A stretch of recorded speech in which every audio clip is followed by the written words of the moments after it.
आज की क्लास में हम बात करने वाले हैं बैंक रिकंसिलेशन और interest calculation using simple and advance parameters.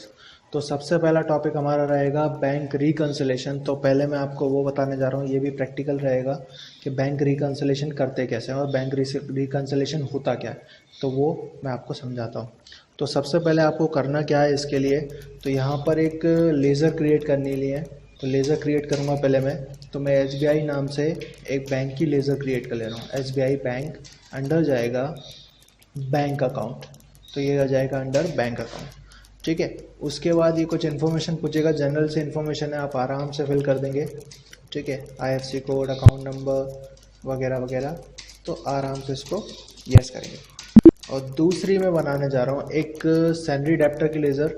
तो सैलरी डेप्टर की लेज़र मेरे पास ऑलरेडी है, तो मैं आपको दिखा देता हूँ। एल्टर में यहाँ पे मिल जाएगा आपको रवि ट्रेडर्स नाम का एक डेप्टर मेरे पास ऑलरेडी है यहाँ पे।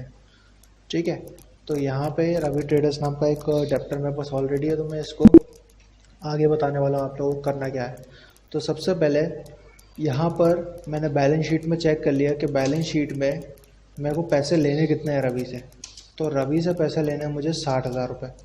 ठीक है, तो ये 60,000 रुपये मेरे को रवि से लेने हैं अभी।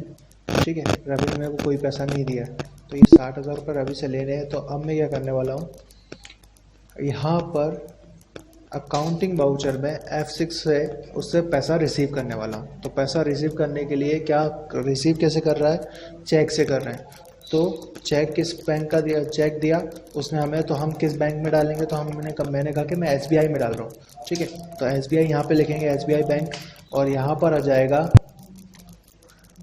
रवि ट्रेडर्स का अकाउंट। तो यहाँ पर रवि ट्रेडर्स का अकाउंट ले लिया मैंने। तो रवि ट्रेडर्स ने मुझे 60,000 रुपये का चेक दे दिया। ठीक है, तो ये 60,000 रुपये चेक और एडजस्टमेंट में 60,000 रुपये यहाँ पे आ जाएंगे। अब यहाँ पे ट्रांजैक्शन टाइप में आएगा चेक एंड DD। ठीक है, तो ये चेक आ गया और यहाँ पे मैंने इसको कर लिया एक्सेप्ट करने के बाद ये एंट्री मैंने कर ली है। अब रिकंसिलेशन करने के लिए हमें करना क्या होता है, रिकंसिलेशन करने के लिए हमें जाना होता है बैंकिंग के अंदर। तो बैंकिंग के अंदर यहाँ पे मैं चला गया। उससे पहले मैं आपको बताया तो बैंक रिकंसिलेशन होता क्या है। मान लीजिए कि आपने किसी को चेक दिया या आपने किसी से चेक लिया, अब उसने हमें ये चेक दिया 1/4/2019 को, तो उसे ट्रांजैक्शन होने में टाइम लगेगा 2 से 3 दिन का। ठीक है, तो 2 से 3 दिन का टाइम लगेगा।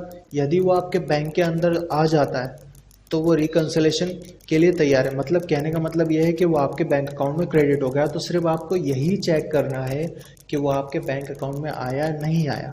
तो आप कैसे चेक करोगे, टैली में तो आपने एंट्री कर दी कि यहाँ 1/4/2019 को मेरे को पेमेंट रिसीव हुई। कैसे रिसीव हुई, बैंक से, किससे, रवि से। ठीक है, चेक के द्वारा। तो लेकिन उसको यदि आपको देखना है कि वो मेरे अकाउंट में आया या नहीं आया, क्योंकि यहाँ पर दिक्कत ये है कि यदि कुछ मिस्टेक हो गई तो उसका चेक बाउंस भी हो सकता है। तो उसके लिए यहाँ पे ऑप्शन होता है बैंक रिकंसिलेशन। रिकंसिलेशन करने के लिए हम क्या करते हैं, जो बैंक की पासबुक होती है उसको मैच किया जाता है या बैंक के स्टेटमेंट को मैच किया जाता है आपकी टैली से। कहाँ पर मैच किया जाता है, तो बैंकिंग के अंदर बैंक रिकंसिलेशन में। तो बैंक रिकंसिलेशन में जाएंगे आप और यहाँ पे मिलेगा आपको SBI। तो यहाँ पर आपको यहाँ पर एक डेट दिखाई दे रही होगी जब हमने चेक मिला था, और यहाँ पर आपको एक डेट दिखाई दे रही होगी जो कि बैंक डिटेल है। अब बैंक डेट का मतलब होता है कि कब आपके अकाउंट में क्रेडिट हुआ। मान लीजिए कि उसको 2 दिन लगे, तो वो 3/4/2019 को होगा। लेकिन याद रखिएगा, ये जो आपका टैली का वर्जन है वो एजुकेशनल मोड पे काम कर रहा है। ठीक है, एजुकेशनल मोड पे काम करने के कारण ये आपको दिखाई नहीं देगा। ठीक है, तो सिंपली मैं आप फिलहाल मतलब ये डेट लेगा नहीं। क्या होता है, एजुकेशनल मोड पे जो टैली काम करती है वो डेट 1 तारीख के अलावा और 31 तारीख के अलावा कोई डेट नहीं लेती है। तो यहाँ पे सिंपली मैं क्या करने वाला हूँ कि इसे 1/4/2019 ही मान लेता हूँ कि 1/4/2019 को ही वो क्रेडिट हो गया हमारे अकाउंट में। ठीक है, तो मैंने यहाँ पे 1/4/2019 कर दिया इसको। ठीक है, मान के चलिए कि भाई हमने जिस तारीख को दिया उसी तारीख को हमारे बैंक अकाउंट में आ गया। क्यों, क्योंकि ये एजुकेशनल मोड पे काम कर रही है। तो एजुकेशनल मोड में वो तारीख लेता नहीं है दूसरी, सिर्फ एक ही तारीख लेता है। ठीक है, तो सिंपली मैं यहाँ पे एंटर कर देता हूँ। हमारे को यहाँ पे 60,000 रुपये मिले। ठीक है। और 60,000 रुपये ही हमारा अब कंपनी का बैलेंस कितना हो गया कि balance as per company's book 60,000 रुपये, यानी कि अभी फ़िलहाल हमारे पास ये चेक आ चुका है। लेकिन मान लीजिए मेरे को यहाँ पे एक और चेक मिला, ठीक है। किससे मिला? तो मैंने कहा कि मैंने रोहित को माल सेल किया मैंने। तो यहाँ पे मैं शॉर्ट में बता दे रहा हूँ आपको। यहाँ पे एक रोहित नाम की मैंने लेज़र बना ली और ये जाएगा सैलरी डेप्टर्स में, ठीक है। तो यहाँ पे सैलरी डेप्टर्स में मैंने एक लेज़र बना ली और उसको माल सेल कर दिया। फॉर एग्जांपल एक सेट सेल कर दिया उसको 12,000 रुपये का, ठीक है। ये 12,000 रुपये सेल कर दिया, एक्सेप्ट। अब रोहित ने भी हमें बैंक में ही पेमेंट की, यानी उसने भी हमें चेक दे दिया। तो यहाँ पे बैंक ले लेता हूँ मैं, कौन सा? रोहित, ठीक है, 12,000 रुपये। तो ये 12,000 रुपये आ गए हमारे, ठीक है। 12,000 रुपये आ गए तो हमने ऐसे बैंक रिकन्सिलेशन में चेक किया कि भाई पहुँचा या नहीं पहुँचा। तो मान लिया कि जो रवि ने हमें पैसा दिया था वो तो पहुँच गया, मतलब वो तो हमारे बैंक अकाउंट में क्रेडिट हो चुका है। लेकिन जो रोहित का अकाउंट है वो हमारे बैंक अकाउंट में अभी क्रेडिट नहीं हुआ है। तो वो कुछ ऐसा दिखाएगा, balance as per company's book 72,000 रुपये, लेकिन amount not reflected in bank. क्यों? क्योंकि यहाँ पर अभी बैंक डेट नहीं डाली गई है कि किस तारीख को वो हमारे पास पहुँचा है। तो बैंक रिकन्सिलेशन करने का मतलब ये होता है कि आपके पास वो बैंक अकाउंट में क्रेडिट हुआ या नहीं हुआ, और यदि क्रेडिट हुआ तो आप वहाँ पे बैंक डेट डाल दीजिए और वो वहाँ से हट कर आपके अमाउंट में रिफ्लेक्टेड हो जाएगा। यानी आप क्या हो गया, balance as per company's book 72,000 रुपये का। पहले कितना था? पहले 60,000 रुपये था, क्योंकि हमें ये नहीं पता था रोहित का चेक आया या नहीं आया। यदि बाउंस हो जाता तो वो नहीं आता, लेकिन यदि क्लियर हो जाएगा तो वो आ जाएगा, कुछ इस तरीके से, एक्सेप्ट। तो ये होता है बैंक रिकन्सिलेशन। और सेकंड टॉपिक है हमारा इंटरेस्ट कैलकुलेशन।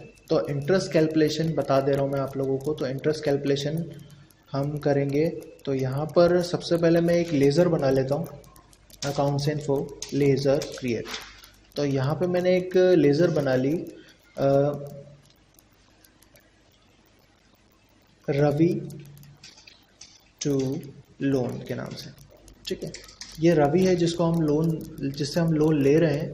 तो यहाँ पे मैंने इसको लिख लिया सिक्योर लोन में से, ठीक है। तो यहाँ मैं लिख लेता हूँ सिक्योर लोन्स,